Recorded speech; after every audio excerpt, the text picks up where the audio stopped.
Evening, everybody. Part 33 of Finding Your Path, our exploration of Mesilas Yesharim by Rabbi Chaim Letzato. We are in the middle of chapter Yud Aleph, Perek Yud Aleph 11, which explores the Midah, the character trait of Nikiyut, which means cleanliness.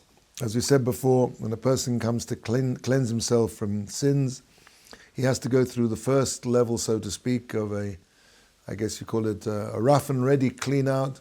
He does the best he can, but then he has to go with a feather duster and a fine-tooth comb and examine all of the things that he's doing. And the Mesilas Yesharim goes into not all the areas that are possible for a person to come adrift from the Ratzon of Hashem. But many of these ideas, many of these situations in which a person can fall foul of what the Torah says he has to do. And the one we're going to deal with tonight is giving advice. As it says, and we're starting where it says, Inyan Nesinas Eitza, with regard to giving advice to people. Shanina b'Toras Kohanim. We learned in Toras Kohanim, which is a medrash in Vayikra, V'lifnei iver lo sitein michshol. The pasuk says, in front of a blind man, do not place a stumbling block. The Medrash understands this not just literally, but also figuratively. V'fnei suma b'dova, somebody who is blind in a certain thing. You can trip somebody up in various ways, not physically. You can do things which will be an impediment for their success. You can do things, God forbid, which may cause them all kinds of damage to their reputation, to their health even. For example, somebody asks you, is this particular girl fit for a Kohen? The priestly class amongst the Jewish people are on a very elevated spiritual level, and there are certain restrictions as to who a Kohen could marry, which would not necessarily be restricted to a Levi or a Turi Israel. So says the Mesilas Yesharim, don't say Alta Maloi Kasherahu, she's kosher. V'hi eino ela psula, and she really is apostle. That's a way of putting a stumbling block in front of somebody, because a Kohen may not marry, for example, a Gioris. There was a case actually, Derech Agav. It's not really, it's an interesting story by itself to see how the vision of Gedolei Yisrael, a rather sad story that I heard about from Rabbi Michael Shon many years ago, and it must be 20 years ago. And this is something that comes up, I know it's not all the time, but something which is probably more common in a place like Ohr Somayach. For example, you have a boy who becomes from and he's a Kohen. Now, a Kohen can't marry a Gioris. A Kohen also can't marry a Jewish girl if she's had a non-Jewish boyfriend. Yeah. So this is something that the story went that he was here and he met a very nice girl. She was in Neve, I think, and she did tshuva. I don't remember she was a Gioris. I'm not sure she was a Gioris or she was somebody who had a non-Jewish boyfriend. She wasn't mutter to a Kohen. But he was told, his father told him he was a Levi. But Rav Shon got wind of the fact that he was a Levi, but they had this tradition in the family that they should never go into a graveyard. Now a Levi can go into a graveyard, a Kohen can't. A Kohen can't matame himself to a mason. And so he didn't know what to do. He took the shaila to Rav Shlomo Zalman Auerbach, Zechus Livrocha, and he passed in that he was a Kohen. He says, Kohen, Levi, that's something amongst non-religious people can get muddled up. But the fact that you don't go into a graveyard is something which can't be confused. A sad story. But let's say, for example, we're talking about it here, a situation where somebody deliberately gave somebody bad advice. He knew this girl was not to a Kohen, and she said he was. Another case. Maybe the rabbi just looked at him and said he's not a Levi. He's a Kohen. No, he said that based on the circumstantial evidence that the family had this tradition, they shouldn't go into graveyards. That was more compelling evidence that they, in point of fact, were Kohanim. Enough to say that he shouldn't marry this girl. I mean, he married somebody else. It's not as though, but on the other hand, that was only a Godel can see that. The logic is clear, but it takes a Godel B'Yisrael to be able to make a decision like that. Yeah. Okay, so somebody comes and he asks he comes to ask you for advice in a certain thing. Don't give him advice which is not suitable for him. Now this is very important. One of the things that's important when you give somebody advice is not just that the advice should be in a general fashion a good piece of advice, because what's good for somebody may be absolutely terrible for somebody else. So you have to know, if you're prepared to get up and give somebody advice, you have to know them very well. Not just to know that in general this is a good thing, but to know this is suitable for this person. Now he says a slightly less subtle case. Don't say to him, sell your field and buy a donkey. You see from this, I guess in those days land was much cheaper and livestock was much more expensive. Seems to be some kind of equivalence there. Anyway, don't say that to him, because why? Why are you telling him to sell his field? Because you've got your eye on the field. And what you really want to do is to get him to sell it because you want to buy the field. That's a very obvious case of giving bad advice. Now, you might say, Shema Toima, maybe that's actually a good thing. Maybe he's going to make a good deal out of that. Maybe he'll make some money out of selling his field and buying this donkey instead. And maybe you'll be able to justify that to yourself and say, I'm giving him a good piece of advice. Hare hadava musal, whereas this literally the thing is given over to the heart, meaning deep down inside you know that you're not giving him that advice because it's a good piece of advice, it's because you've got your own interest in it. You should fear Hashem. The person should have Yirah Shamayim. He should realize that Hashem is seeing exactly what's going on in his mind. And they say you can fool, all of the people, some of the people, and some of the, all of the people some of the time, and some of the people, all the people some of the people all of the time, but you can't fool all the people all the time, and you can never fool Hashem, ever. Nim says Lamedim, so we see from that, Shebein b'davar sheyochol liyos nogea boy, Ubein b'davar she'eino nogea boy klal, chayev odom, whether it's something which pertains to you, something which you have an interest in it, or something you have no interest in it at all. Chayev adam lahamid es haba lisyoit boy al haemes hazoch v'haboro. If somebody comes to ask advice from you, it has to be pure, the truth, and clear. V'tireisha omna haTorah al sof daitem shel rumoyim. The Torah sees to the depth of what goes on in the minds of a trickster. The love, when we talk about tricksters here, we're not talking about the shuftone askinon. We're not dealing with shutfoni. I don't know how to translate it there. It's like tricksters, coarse, obvious fraudsters. How does he translate them? Shutfoni. The Torah knows very well how swindlers. Swindlers, okay. So swindler, we're not talking about swindlers, obvious swindlers here. She'etza esa sherasa mufusemes v'nigleis. We're not talking about obvious swindlers here who, we're not talking about people who do these card tricks on the street or with these dice and which cup is the dice under. We're not talking about people like that, that's obvious.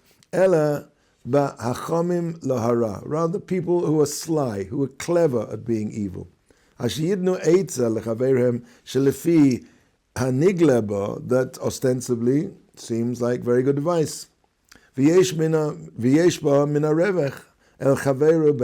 And as we said before, it really could be something which is good for his chaver. But in the end of the day, this person knows that it's not going to work out for the best. Maybe he knows like there's a share on the stock market that's going to go up, but he also knows, and it's going to be like a short-lived thing, but he knows that at the end of the day, the company is basically weak and he's going to be in trouble. Ki im l'rosoi lahanoso shel hayoitz al kain rather, ki im l'roso, it's going to be his bad, and it's going to be lahanoso shel hayoitz, to the benefit of the person who's giving this advice. Al kain omru. That's why Chazal say, shemato ma'etza yofa chule. Maybe you'll say it's good advice. It's good advice in the short term, but in the end, it's not going to be good for him, and it's going to be good for you. That's something that deep down you know while you're giving this advice. Don't try and fool yourself and justify yourself. How many people stumble in these matters, in these sins, every day. Biyosam kruyim v'holchim l'sochef chemdas habetza. Because they are, and unfortunately this is so true nowadays, people are looking to make money. And when it comes to making money, people have very blinkered eyes. They can justify many, many things for themselves, which they should understand that Hashem knows what's going on. Hashem, v'yira elokecha, yirasim elokecha, you should fear Hashem. Hashem sees into your heart of hearts. Gavayz bara godel onsha, and we already know the great punishment because of, as it says in Devarim, oror mashke iver b'derech. Cursed is the one who misleads the blind man on the road. And again, on the road is something which is not necessarily literal. The road that you want him to go down. Thus, rather, this is the obligation of somebody who's straight.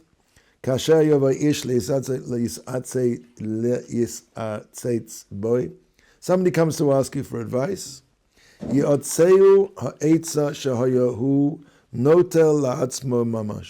You have to give that person the same advice that you would give to yourself.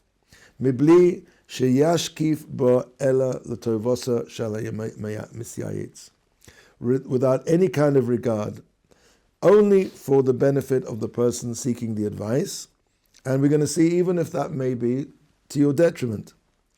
Lo l'shum tachlis acher, and for no other purpose or interest whatsoever except the benefit of the person who's seeking your advice. Korov or rochog sheyeh, whether it be something which is a distant, other, what they call it nowadays, another agenda, how they call it, a side agenda, whether that's something which is very close or something which may happen in the future. Everything has to be clean, 100%. You do the advice is purely and simply for that particular person, the best thing for him.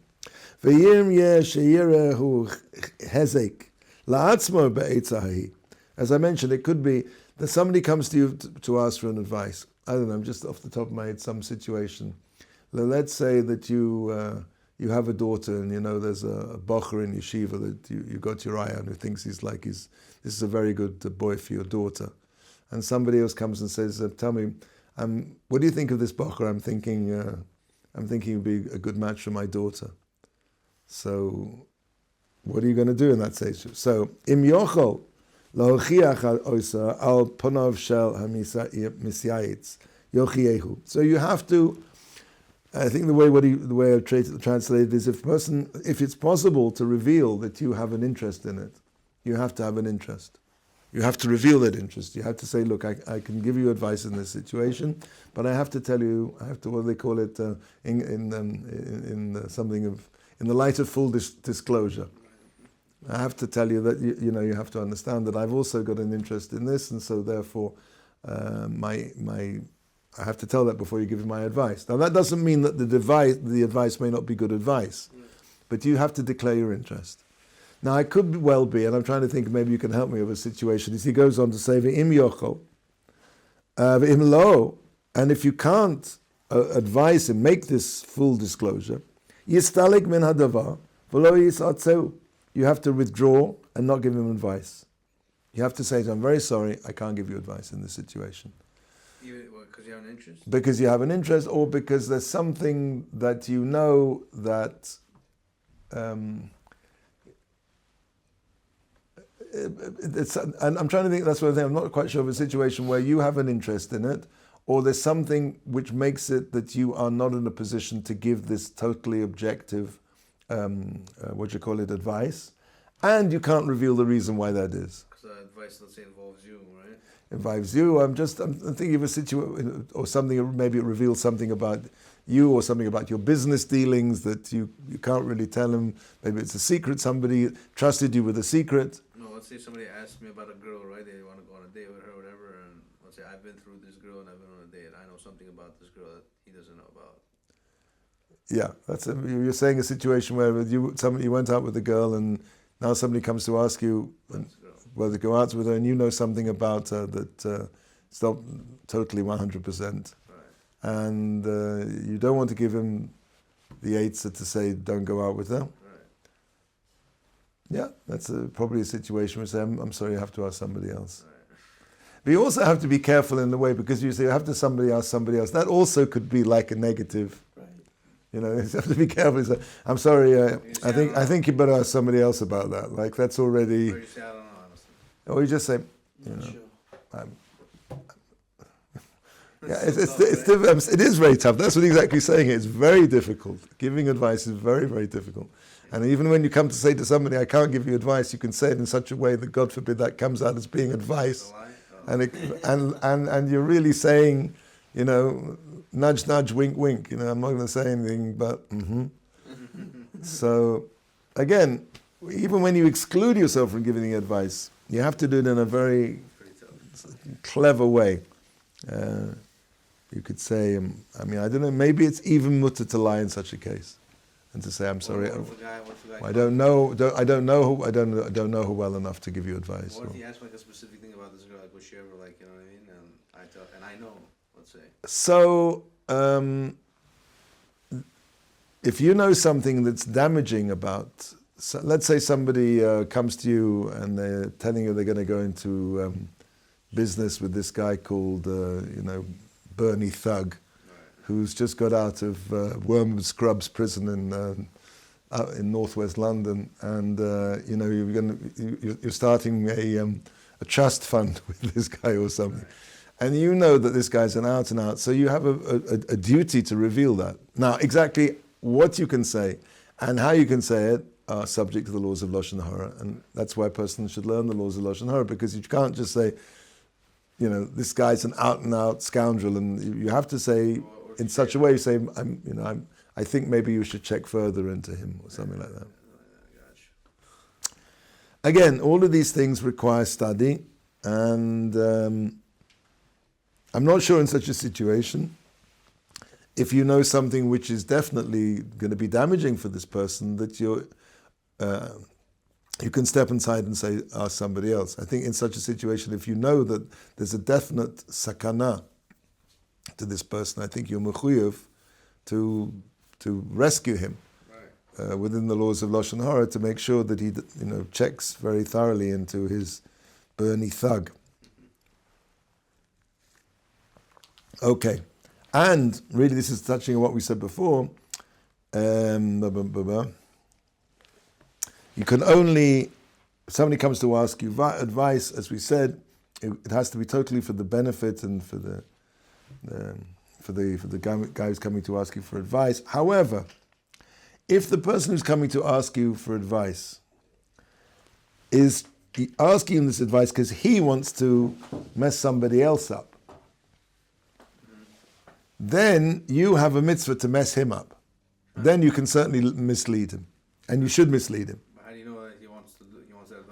Let's say he wants advice how to swindle this little old lady's fund out of a few $1 million, and he says, look, I've got this idea and I could do this. What do you think? It's a good idea. So I could swindle him now, basically. Yeah. Well, I mean, you should definitely make it that he's not going to succeed. Let's see what he says. Im lo shekavanasa hamisyah it's l'ra, provided that the intention of the person who's come for the Eitzah is not to do evil. She'oz vadai, then certainly mitzvah laramoiso. It's a mitzvah to trick him. To trick him, laramoiso, to trick him up. Succeed. So he won't succeed. Ukavar ne'amar, as it says, v'im ikesh titapol, if with the crooked be cunning. That's a posuk in Shmuel. V'chushai ha'arki yochiach, and chushai ha'araki proves this to be true, that you can and you must give false advice, mislead somebody if you know that their intention is evil. And he says here in the notes, who's chushai ha'araki? It's in Shmuel, it's a story of Shmuel. Shenosan l'Avshalom Eitzah lo nechoina, that he gave Avshalom. Avshalom was plotting against David HaMelech, and he gave him bad advice. You know, he said like David's army is over here when it was over. I don't know exactly the exact details, but he as I say, he messed him up. He gave him bad advice. Ubekach itzil es chayov shel David Melech Yisrael, and by that way he managed to save the life of David. So for sure, it's a mitzvah if you know somebody's going to come to do something evil, to mislead them and to trick them. Okay, so we're now finished with the matter of giving advice. Let's move on to the next subject, which is rechilas and lashon hara. So as we said once before, there are 3 levels to lashon hara. Lashon hara is like a catch-all term, but it really has 3 components. The least serious is something called rechilas. Rechilas is basically tale-bearing. It's just tattle. Telling, the idea is like a rochel. A rochel is a traveling salesman. Somebody who buys his wares over here and he travels and he sells his wares somewhere else. So similarly, a rochel buys his wares, so to speak. He assembles the gossip of a certain town, or and he goes over to some other place and he offloads his gossip some other place. That's damaging because he can say damaging things, but without any kind of malice or forethought. There's no evil intention. Lashon hara is to say something which is true, but with the intention to denigrate somebody. And what do you call it? Forgotten the third one. Lashon hara and motzi shemra is to try to cause damage to somebody with a false report. Those are the 3 levels, each one worse than the... What was the first one again? The first one is rechilas. Rechilas is basically saying negative stuff, just taking gossip from one place to another, even though the intention is not to denigrate people. Not direct. Right. It's just, somebody who just like peddles Just like it for fun, just gossip, even though it could be very damaging. That's the worst. No, that's the least worst. At least worst. The middle level is lashon hara, is where the intention is to damage, but what you're saying is true. And the worst level is where the intention is to damage by saying something which is a lie. What's it called? Motzi shemra, to literally bring out a bad name. And in point of fact, secular law really only recognizes that worst level, right, as being evil. I mean, for sure the newspapers are full of rechilas, of gossip. In point of fact, I think one of them was the New York Times or something used to have on the front, all the news that's fit to print. And somebody crossed it out and just left it, all the news that fits. So, people read newspapers. Why? Because they want to hear gossip, and papers thrive on that. They get into trouble when it gets to be motzi shemra. If somebody slanders somebody, that's what it's called in secular terminology, to give somebody a bad name with something which is not true. That you can get into trouble for. But anything else, if it's true, this is something when people start learning lashon hara, they go, but Rabbi, it's true. It doesn't matter if it's true. What is the intention? If the intention is negative, then it's asa. Again, it could be a situation where you're mechuyev to speak quote unquote lashon hara to save somebody from the... Okay, exactly. Excuse me. So rechilas v'lashon hara. Rechilas, tale-bearing, tittle-tattle, and lashon hara, speaking badly of people, kava chomro nodad. Their severity is already well known. For godel anofov ki rabu ma'oid. And great are their branches, because it's very covers a lot of different areas in speech. And Shekavar goes through Oimer Chazal, the Maimah Shekavar Hizkarti. As Chazal have already pointed out, as we pointed this out earlier in the Sefer, as it says, Rubam begesel, miut be'arayas, v'kulam be'avak lashon hara. Everybody stumbles in avak lashon hara. Now, what's avak lashon hara? V'omer says in Erechin, heichidami lashon hara. What is lashon hara? Kagon, da'oma heicha mishtakach nura ela be'plania. Where can you find a light at this time of night? Let's say in the middle of the night. Where can you find fire? And you can get it, where can you get it? In Be'plania, in a certain person's house. Now what's the Lashon Hara here?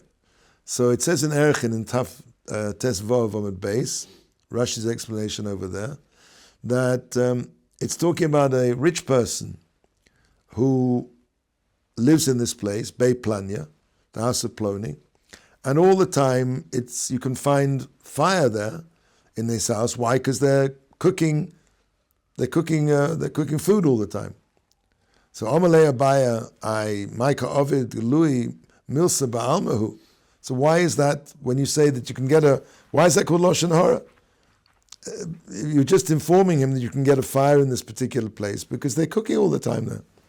Ella, the Mapik Belishna Bisha. Because really he's doing it in a way to bring out a bad name on this guy. Doma Heiche Mishtach Nura, where can you find fire? Ela Be'plania, De'ika Bisra V'Kivuri, because there's meat and fish, meaning Eina Mechusa Klum, they are living it up over there and they don't give it to other people. It's a subtle form of Lashon Hara. That's avak lashon hara. That's not saying anything directly bad about them, but the implication that comes off that is lashon hara. Oh, sheyasaper tovoso lifnei sonov. Now this is a very interesting idea. Another form of lashon hara is to praise somebody in front of somebody that you know dislikes this person. You know for a fact that whatever he's done him down in business or whatever, and you say, wow, you know, this guy just made a fortune on the stock exchange. That's an issa. V'chol kayotze b'zeh. Afal pi shenirim devarim kalim. Even though these things seem to be like very light matters, v'rechokim min ha'rechilus, and very far away from speaking badly about people, from gossip, if you like. Hinei be'emes, behold, in truth, me'avak shalo heim. They are avak lashon hara. They are the dust, literally, of lashon hara. Okay, so what's the general principle? Klal shel dava. Harbe drachim liyetza. The yetzer hara has many, many routes, many ways to get at you. Aval kol davar sheyuchal lizvoled mimenu nezek or bizoyon lechaveru. The general principle is that anything that it's possible to engender as a result of you saying this or revealing this, any kind of damage, physical damage, emotional damage, damage to his reputation, or embarrassment or disgrace, that you reveal something about his family, his parentage, his something in his past that he doesn't want revealed and it's for no purpose. Bein b'fonov, whether you do that in front of this person or behind his back, harei ze b'chlol lashon hara. That's all called lashon hara. Hasnui, which is hated, misoev, and is despised, flei hamokim, in front of Hashem. Shnei Ma'alav, it says in the pasuk, kol ha'masaper lashon hara. Anybody who speaks lashon hara, ki'ilu kofer be'ika. It's as though he's denied the existence of Hashem. Ukra ksiv, and it says in the pasuk as well, Milashoni b'seisa reihu oisoi atzmis, excuse me. From those people who speak lashon hara about his fellow in secret, I will cut him down. Let's say there's a situation where like Somebody just told you a story about like whatever, like a spider bit him and it got him like traumatized or whatever. So sorry, say it again. A spider bit him, right, and he got traumatized or whatever, and he basically told me like a whole story about like, or he told me a story about something, and then the other like his friend comes to the door and they're like, yo, did he ever tell you about the story that he got traumatized about this spider that bit him? And then he goes like, no, he never told me. And that's him right in front of the guy. Yeah, but that's making him look like a liar. That's lashon hara. That's causing an embarrassment or That's an embarrassment. So yeah. It's kind of that. Okay, very good. We'll meet you next week, Bezrat Hashem. We'll take a pause here. Okay. Next week, sorry? Bezrat Hashem. Bezrat Hashem. Next week we're going to talk about Sina, revenge, and Nakama and Natira.